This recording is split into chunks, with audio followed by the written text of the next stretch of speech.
You're watching Old and Broke.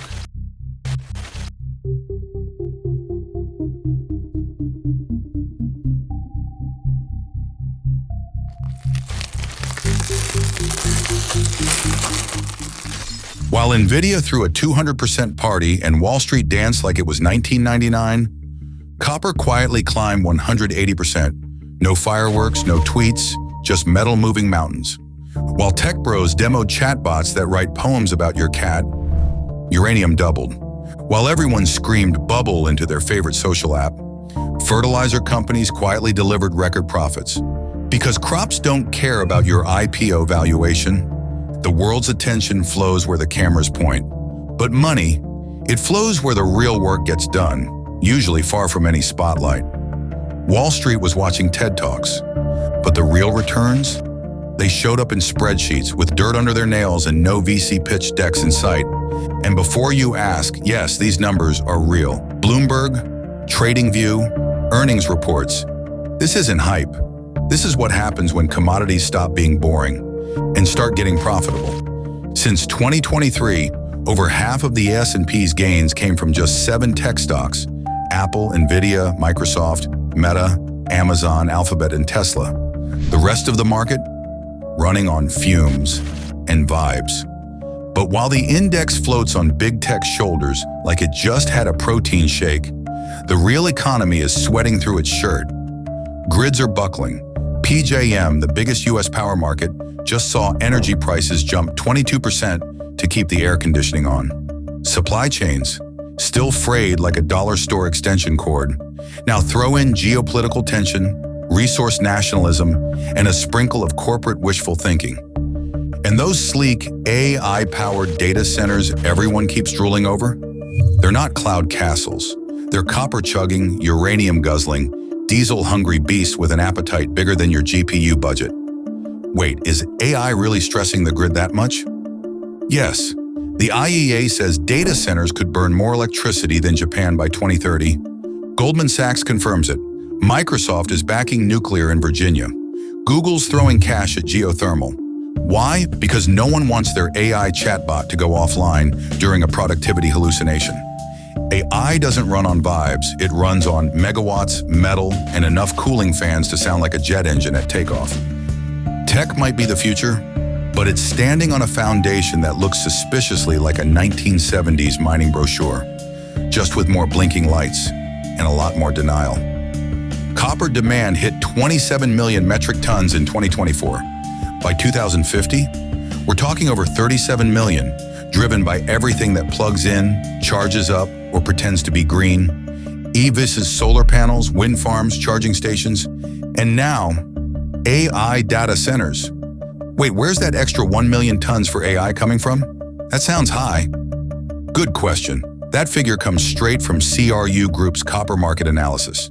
By 2030, just AI alone may need another 1 million metric tons for the wiring, cooling, and power conversion needed to keep the bots hallucinating efficiently. That's enough copper to wire up 3 million homes, or one luxury smart fridge that live tweets your breakfast while overheating your fuse box. This isn't just wiring anymore. It's the bloodstream of the machine, the nervous system of modern life. Copper's no longer just plumbing, it's infrastructure DNA. And spoiler alert, that fridge still doesn't make your coffee right. Copper demand is exploding, but the world's biggest refiner? It's choking. In 2025, Chinese copper smelters, who refine nearly half the world's supply, aren't printing profits. They're printing losses. Why? Because they don't make money off copper prices. They make money off processing fees, known in the industry as treatment and refining charges, or TCRCs. And this year, TCRCs dropped below zero for some smelters, meaning they're paying to process copper. Yes, you heard that right. Paying to work. Meanwhile, copper just broke $11,000 per metric ton on the London Metal Exchange, a new all-time high. But even sky-high prices aren't enough to restart stalled production or cover energy costs. This isn't a supply chain kink, it's the fuse already lit. And Wall Street? Still trading AI stocks like nothing's wrong? And the International Energy Agency? They're not whispering anymore. They're warning a 30% global copper shortfall by 2035 if new supply doesn't come online. So here's your translation. If this market were a campfire, we just ran out of wood, right as the wolves showed up with flamethrowers. AI feeds on baseload energy, not the flick-a-switch kind, but the 24/7 industrial juice. Not the flaky, oops, it's cloudy kind. We're talking stable industrial strength power that doesn't care if it's Tuesday or a windless Sunday. And here's the kicker. By 2030, global data centers could devour nearly 945 terawatt hours of electricity every year. That's more than the entire country of Japan uses right now, according to the International Energy Agency. Big tech knows what's coming. Google, Microsoft, Amazon. These guys aren't just building data centers. They're cutting nuclear deals like it's 1983. Only this time, they're trading shoulder pads for small modular reactors, molten salt designs, and nuclear microgrids. Wait, is nuclear really coming back? I thought it was risky or outdated. That's the old narrative. Today's reactors aren't your grandpa's Chernobyl special. Over 20 countries, including the US, Canada, France, and Japan, have reignited nuclear targets since 2021. And SMRs, they're compact, cost-effective, and come without the mile-long red tape of legacy plants. Basically, nuclear went from mullet to clean-cut startup CEO in less than a decade. But here's the rub. The United States produces only 5% of the uranium it consumes. Russia, officially banned in 2024 under the Prohibiting Russian Uranium Imports Act, which leaves Kazakhstan, producer of over 40% of the world's uranium, still hugging Moscow tighter than a bear in winter. This isn't about power plants anymore. It's about whether your chatbot survives long enough to suggest the next uranium ETF. Because when uranium's tight, AI goes from ChatGPT to Chat 404. You can't eat electricity. You can't grow food with code.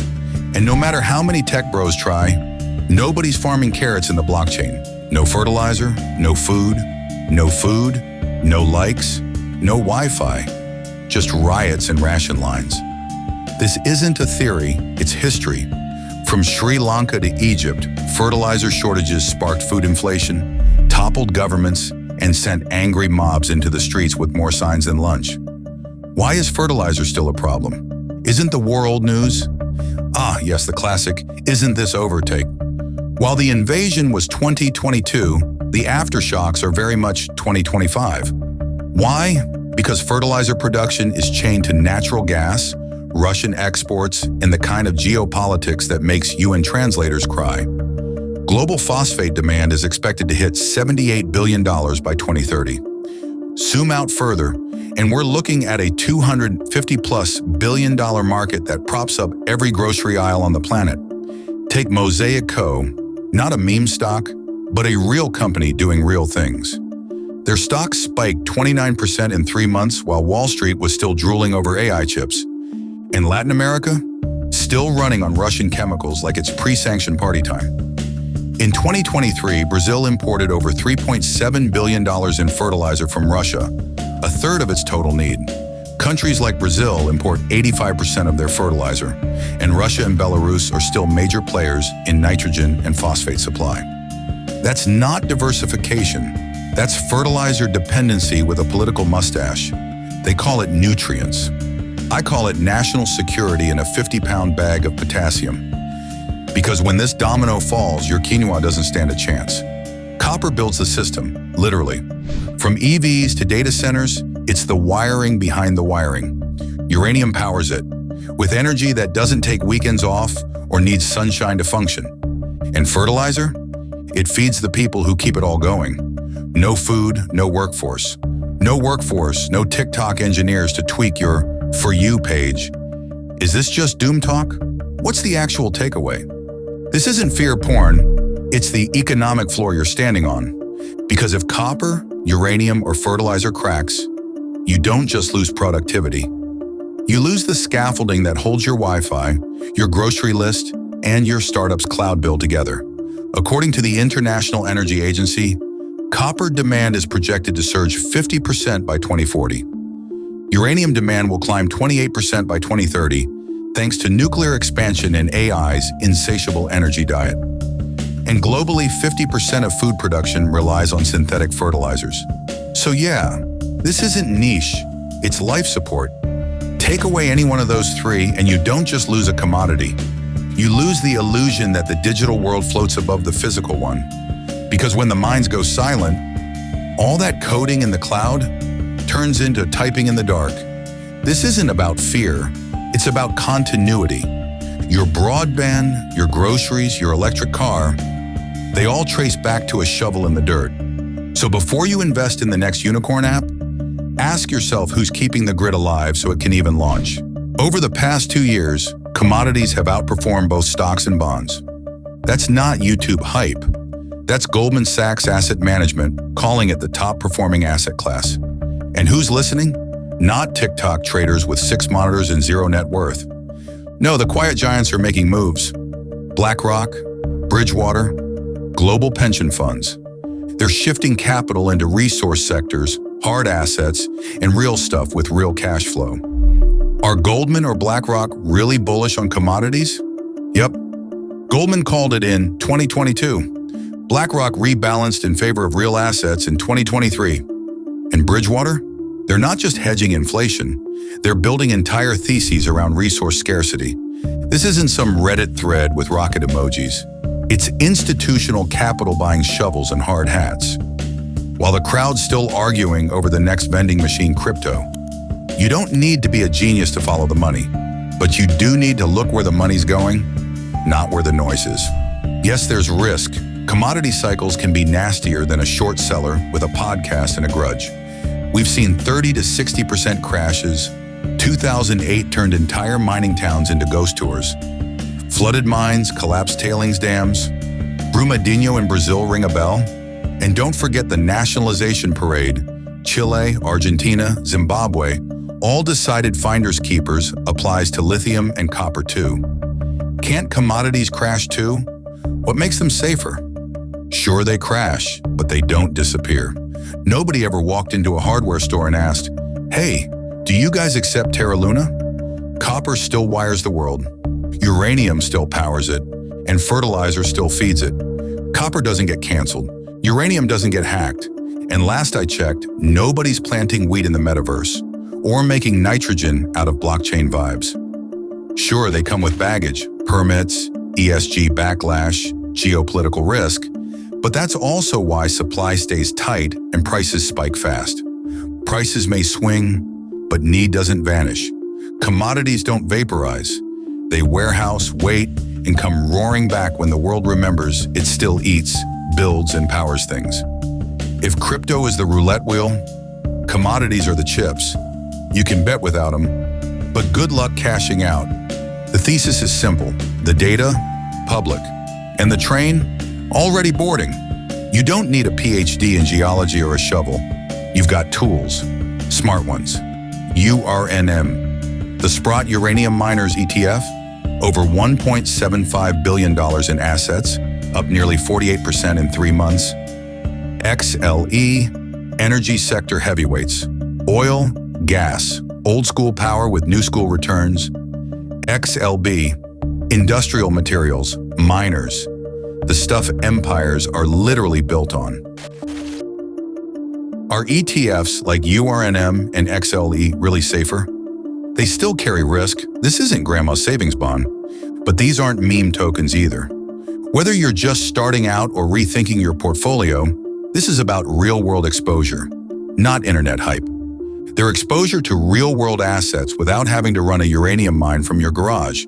Not financial advice, but definitely worth researching before CNBC shows up 6 months late with the same idea.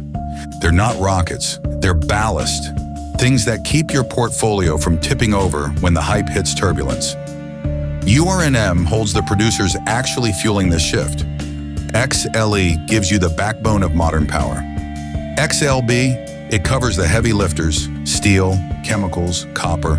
This game isn't about speed, it's about weight, staying power, staying sane. You can jump now while there's still room in the car, or wait 6 months for CNBC to tell you uranium's the new AI. 3 rallies late, right after your neighbor's dog bought in. Every era has its fuel. Steam ran on coal. Industry was forged in steel. The digital age, silicon, and AI, it runs on all of the above, plus copper, uranium, lithium, and a few more elements you probably can't pronounce without a chemistry degree or a sinus infection. We're not decoupling from the physical world. We're chaining ourselves tighter to it with gold-plated shackles and a lithium-ion collar. According to the University of Pennsylvania and the World Economic Forum, AI's rise has only increased our dependence on physical infrastructure, grids, minerals, water systems. Those cloud servers, they still need power plants, cooling systems, and more copper than a 1980s music video. Audience question: so what's the real thesis here? Simple. In an AI-driven world, hype doesn't run the machine. Resources do. Whoever controls the copper wires, the uranium rods, and the fertilizer bags controls the bandwidth, the baseload, and the bread. So yeah, go ahead and bet on the future.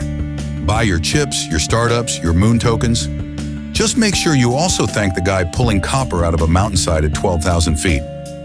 Because that chatbot you love so much, it's powered by a dude with a pickaxe and a diesel rig.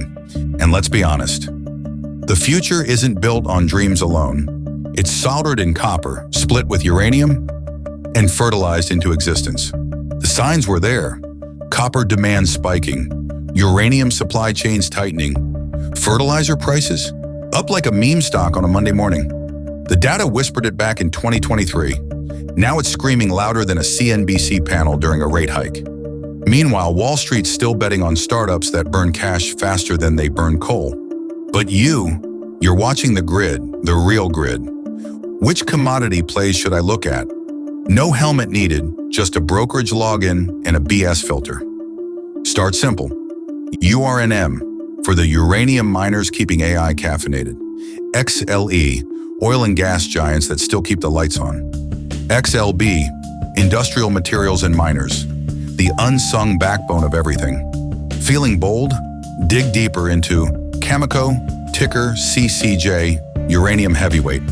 Freeport, McMoran, FCX, Copper King, Nutrien, NTR, because without it, you're farming on fumes.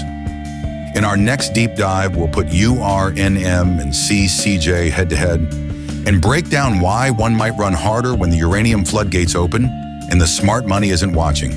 So hit subscribe and stay ahead, because when the lights flicker, it's not just your Wi-Fi. It's a market that forgot the grid was wired with copper, powered by uranium, and fed by fertilizer. You're watching Old and Broke. We don't predict the future, we just pay attention. Hit like, hit subscribe, stay sharp,